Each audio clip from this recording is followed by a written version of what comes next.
is up, everybody? It's Bloodstalker 101. We're back in a little video I've got for you guys today. Figured I'd put a little World of Tanks on in the background. I haven't played it in a while. I took the new update, which was like huge and took forever. I just overnight downloaded it.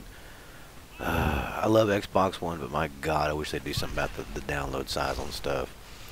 I mean, that damn ARC update itself was 25 gigs, I think, or 20 gigs, something like 18. So it was insane. Compared to the PC update, it was even more. But then the Scorched Earth was only 5 gigs. So I'm like, that's nothing compared to what I just downloaded. So anyway, that's not what I'm here to talk about today. I wanted to talk about something kind of near and dear, and I wanted to get my 2 cents in on it because, you know, we've heard everybody else's opinion, and I know you've probably seen a lot of the YouTubers you subscribe to talk about it. And that's YouTube in general. And I kind of wanted to highlight, you know, the big change going on YouTube. The whole terms of service agreement and the demonetization of videos, which is not something new they're doing. They're just, what's new to it and what people didn't realize is that now they notify you instead of not notifying you. So there's people who have been having videos demonetized, older videos, that didn't have a clue. And to me, that's kind of crappy on YouTube's part. There's a lot of things that YouTube does that annoys me, but as big as YouTube is and as many people that use it, I mean, you think about it, if you were to be able to see the numbers and if I'd be able to get accurate numbers, it'd be astonishing. But how many people upload a video for the first time each day on YouTube? For the first time. And that's not that's just uploading a video. Now, how many people create a channel daily on YouTube? You think about that. Now you think about how many people start a channel, upload a video at least once a week, or even twice a week, or even 3 times a week, or even daily. Hell, how many people move from going from that schedule to uploading 2 videos a day? So you kind of see where I'm going with this. YouTube is huge. I watch a ton of YouTube. I can't remember the last time I watched something on the TV. Between my kids always watching crap, my wife and everybody else. My wife reads on her iPad, I play video games, the kids watch TV. And they watch, and the funny thing is, I've got weird kids because one's fixing to be 10, the other one's about to be 13 in a couple months. But they like watching stuff like Murder, She Wrote, Diagnosis Murder, stuff that I watched when I was not a kid, but when I was a young adult. And it cracks me up because they like the older stuff. Anyway, that's not what I'm here to talk about, and I'm not going to get off subject. I'm going to try not to, at least. But my point being is that, you know, I got into YouTube for the first time about the end of January of this year is when I uploaded my first video. Now, we're not going to talk about that because you guys, if you haven't, you probably have or not. But my channel used to, I mean, when I first started uploading videos, it was to learn how to do YouTube. That's the whole purpose of what I did, because my youngest daughter wants to be on YouTube and she wanted to start a channel, and I can't really help her unless I know what to do. So that's when I got into doing videos. I said, well, I'll just start a gaming channel, who cares? And of all the channels that start on YouTube, personally, just from my perspective of it, and I'm sure you guys can attest to it based on some of the other guys you watch, some of these smaller channels, but the bottom line is starting a gaming channel on YouTube is like the hardest thing to do because you're kind of restricting yourself to what you're going to post on. You're going to play games. Well, people either go watch, 9 times out of 10 people are going to go to the YouTube to look for how to do something, how to find something, where to get it, blah, blah, blah. So, I mean, that's how you start getting viewers. There's very few people out there whose content, they could go sit there and pick their nose on the game for an hour or 30 minutes and you're going to watch it. And it's people like Slipgator, you know, XP Crafted, Zul'jin, Drax and them, Mazion, Partially Roll, Demo Storm, Sir Winter, Vertigo. You guys are going to watch their videos because you guys, those are some big gaming YouTubers. I mean, to me, those are my big gaming YouTubers. And I'm not leaving, if I'm leaving anybody out, that's just because I'm not, that's not my cup of tea, most likely. But you see my point. I am by no means, I mean, I upload videos 3 times a week, or 4 to 5 times a week. We'll say that because that's been my consistent schedule. Since the beginning, I've averaged about that. And there was weeks where I'd upload a video a day every day. I had no schedule or anything. So I'm trying to create more consistency in understanding it. But because I upload YouTube videos does not make me a content creator, in my opinion.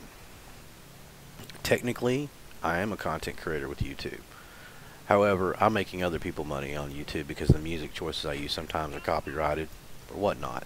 I'm fine by that because I don't do this for the money. I have a job.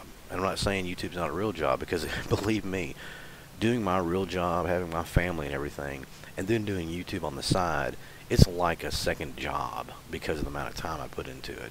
You may not realize it, but for every 30-minute video I put out, that's almost 2 hours of gameplay, most likely, depending on the game I'm playing.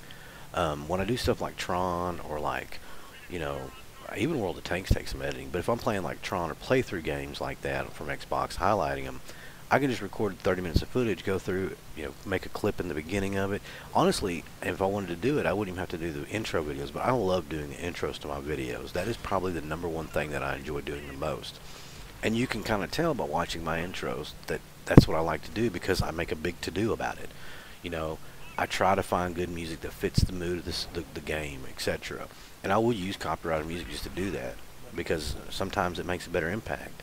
It's better than just putting out a video, let's play, and just recording footage, putting it up there. And I see a lot of people on YouTube do that are successful. But starting out as a gaming channel, you're not going to be successful doing that. I mean, it's just, you may or may not over the time. It depends on how the gameplay goes or whatnot. I don't know. I can't attest to that. I'm doing it apparently the hardest way possible, because we're now almost, see, end of January, we'll say February, March, April, May, June, July, August. We're into September now, starting September. I'm almost 9 months, getting in close to being 9 months into this. I've got now, as of me making this video, I've got 32 subscribers, which to me, I never thought I'd have more than the people who are friends with me in real life that subscribe to my channel just to be supporting. I mean, I've had a lot of people come and go on the channel. I've had a lot of people, you know, come, you know, join up and stay there and been here since the beginning of it, who I don't have a clue who they are in real life, but they're part of this channel. You know, for people who subscribe to this channel, you are part of it. You were the reason I continue to do this, because if nobody's watching or nobody's, you know, being active on videos, then what's the point of doing it? I've learned enough that my daughter's channel, if she wants to, when she's ready to really start taking her channel seriously, other than just a couple of videos she's done, I'm ready for her to help her out and everything, and do it legitimately. I've got the right tools in place. I've got the right abilities. So hey, there we go. But I continue to do YouTube. Now, with these latest changes, I'm looking at it not as a perspective as a content creator would, but I'm looking at it like you guys, with us. We watch these videos. I don't just, I mean, I may post a couple videos, but I watch a ton of YouTubers every day. I mean, there's people that I wait for the new content. We all do it. We all get the notifications when a new video comes out. We get excited because we enjoy watching their content because it's good. They're funny people to watch. They're entertaining. It's not just about watching the game. You know, liking the game helps it out. But there's people you watch that play games that you would never probably play, but you'll watch them play it because it's enjoyable. It's just like, wow, this is so cool, you know. And so, you know, for us, what's that mean for us with these changes happening? Well, it could possibly start seeing our favorite YouTubers separate themselves from YouTube. It could start seeing where they start getting self-sponsored from other people. Philly D, who's a news blogger, which I know, I'm sure you know who all know who he is. I mean, one of his videos, when this first started happening, he got a lot of videos hit with the strikes, or copyright notice, demonetization. And he got somebody outside sponsored him for one of his videos. They flat out said, hey, we'll pay you X amount of money, you mention our product, blah, blah, blah. And he didn't have a problem with it because he liked the product, he used the product. So then it becomes a situation of, why is YouTube forcing this hand? Well, there's this wonderful thing called automation in life. You got to understand that not everybody literally watches every single YouTube video that gets uploaded every day. There's some people that go out and look at the ones that get maybe reported on, like, hey, this is not right, you got to check this out. But I couldn't even tell you the percentage of those that get watched. I mean, how this is done is to how you tag your video. And almost every single YouTuber who's had a video demonetized was through their tagging. Now, I'm not saying that that's a legitimate method, because Doc MC, who does a ton of Minecraft video, whose channel is a lot more kid-friendlier than most of the average YouTubers out there. I mean, it's 100% kid-friendly. Had videos taken down because of the tags he used. He was playing a historically, or not historically accurate, but a historic war game, and he's talking about the fall of Russia. Bam, video gets flagged, gets demonetized. Things like that are stupid. But they have those in place that are automated by a bot and get done that way. Because of that automation process, you have no human involvement whatsoever. And, you know, computers aren't always right. I mean, I have two primary examples of where the YouTube bot system that does like copyright notifications and it's also part of this demonetization thing. I've had two of my videos flagged for copyright. Now I've had more than that flagged, but two of them that were illegitimately flagged as copyright. First off, let's restate that. The first one was when I started about, I think about 20 episodes ago, I purchased a program to be able to create my own music. You basically create it bar by bar, you know. And I could, you know, you has lyrics built in there, like a 1 bar, 2 bar lyrics. You put them in there with the music, and you put the lyrics together if you want, how you want to place them. And you make like a little song, or you can just go instrumental, just music and stuff. And it's kind of like dubstep type music. And if you notice, you probably heard a lot of it. And if you look in the credits, I always say, you know, music created by Bloodstalker 101, or I actually use my real name.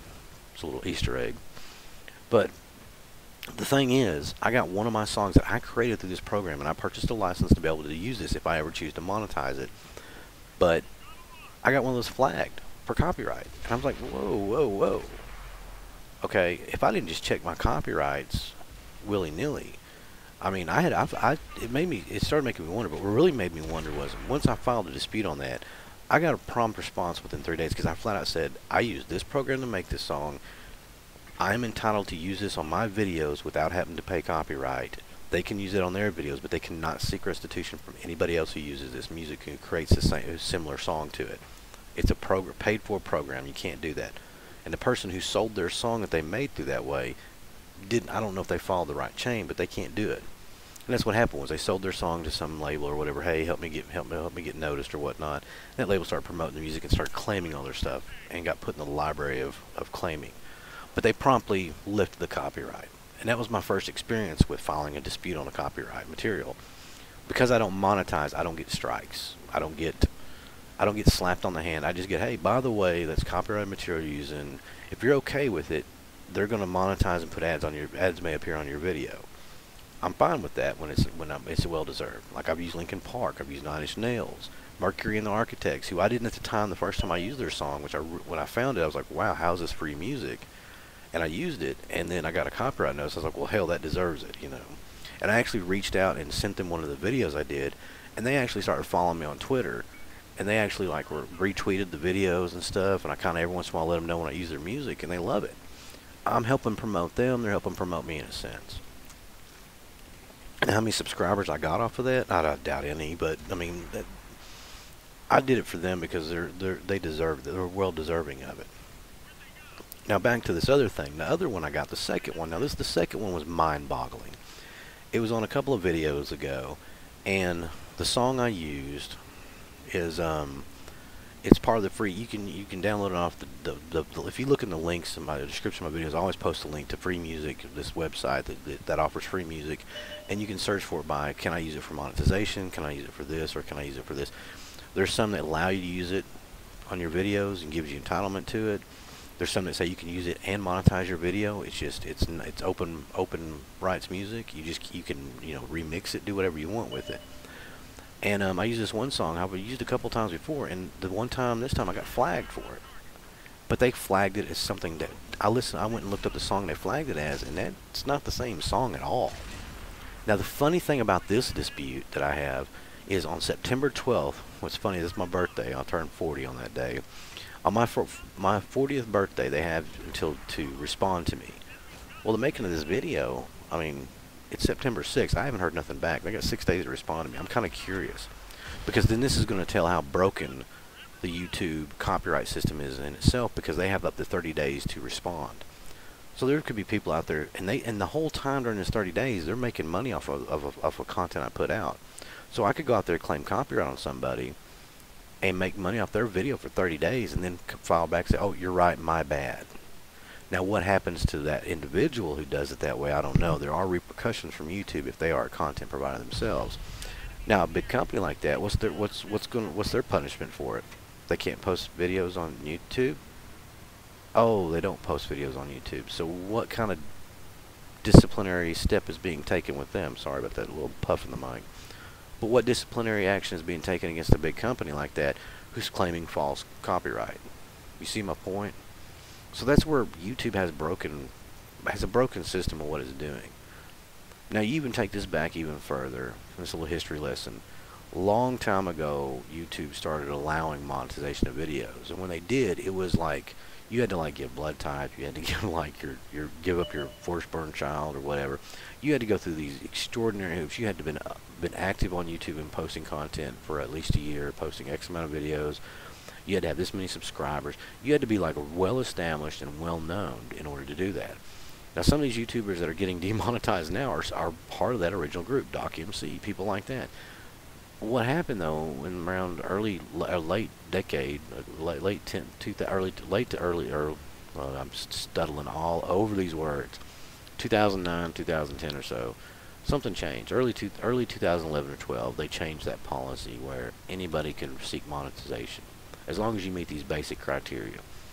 I met the basic criteria within the first day of me setting up my YouTube page because I just did what they said to do. I went and validated my email. I did these little basic steps, and oh, by the way, you're now good. So I can do anything I want. I could set up monetization on my videos at any time. I could have done it from day one. But again, like I said, I'm not looking to go that route. Eventually one day, if it's worth it, I'll do it. But I'm not going to sacrifice the content and the quality of what I provide at the sake of trying to make money off of it. You know what I'm saying? I want you guys to come to my channel because you enjoy watching what I produce. If it comes to a point where I cannot produce the type of quality I do with the music I use because of fear of copyright notice, and I'm monetizing, then that's on me. So I have to make that decision of how do I give up and still be able to do it. I can join a network possibly, and that's the one thing that's the last piece of my puzzle with YouTube, is understanding how networks work and what network you join and get picked up by, what the requirements are, and such things like that. So that's just kind of the way it rolls. And I know I'm just kind of sitting here rolling on, just rambling on, but the point of my story is this: what's going to happen to YouTube if they keep pushing and harassing the people that post to make money for them? If they, I mean, they have good intent. There's good intentions for what they're doing. Unfortunately, the best laid plans never go to fruition the way you want them to sometimes. And I mean, look at video games. I mean, that happens all the time. No Man's Sky is a prime example of that, I would have to say. Best, greatest idea for a game, they put it out there, and bam, next thing you know, they've refunded almost every bit of money they made off the game. I didn't give them my money back. I still got the game. I still play it. I still enjoy it. Will I post videos on YouTube about it again? Probably never again until they do if they do an update. Yeah, I'll post a video on it showing off the new stuff. I mean, I'll probably do that. That's kind of what I enjoy doing, is highlight videos on things. So with that being said, I know a lot of people have been subscribing to the channel. A lot of my content, the biggest views I get is off of ARC. Probably over 50% of my views come from ARC Xbox. I'm going to keep playing that. I mean, that's the best thing I can do. I'm going to be doing server highlights from our PC server, but that's my time for me and my friends to play. And we are the Four Horsemen, and that's what I branded this as. And I mean, it'll work out where I can show some funny stuff. I'll show blooper stuff. Us just doing crazy and insane things, doing caves, doing whatever. But that's what that's going to be when you see PC. The PC quality looks better when it records, but I mean, I started this channel on Xbox Arc. Not a lot of people do it, and I like playing it on Xbox. I think it's a cool concept to bring it both. So we're going to keep doing that sort of stuff. You're going to start seeing more games with gold. You're going to start seeing a little bit more Xbox content come back onto the channel, along with PC games. I'm going to be doing both PC and Xbox. I'm still going to be posting videos Monday, Wednesday, Friday, and one on Saturday, and possibly one on Sunday, depending on how things go. But other than that, that's where we stand with the channel. I mean, my goal is to just keep growing and getting big, and people enjoy coming here, and people just spread the word. So for all you guys who've been diehard fans, come back for the videos, and you're quiet about everything, I appreciate you guys for sticking around. The channel's been through a lot. There's been a lot of things happen. This is probably the most consistent and the best the channel's been doing. We average a lot of video. The views have been going up. We've almost doubled since we've almost got to 5,000. I mean, almost like 2 months after we hit 2,500. We're creeping up on 5,000 views. So that's awesome to me. So with that said, all I can say to you guys is thank you so much for all your support. Thank you for coming and watching the channel. Thank you for subscribing. If you're not subscribed and you're watching this video going, what the hell, who the hell are you? Subscribe and come back and watch the content. Don't miss anything. Come check it out. Go watch some older videos. You tell me if you like it. But as always, folks, this has been Bloodstalker 101. Saying peace out, y'all.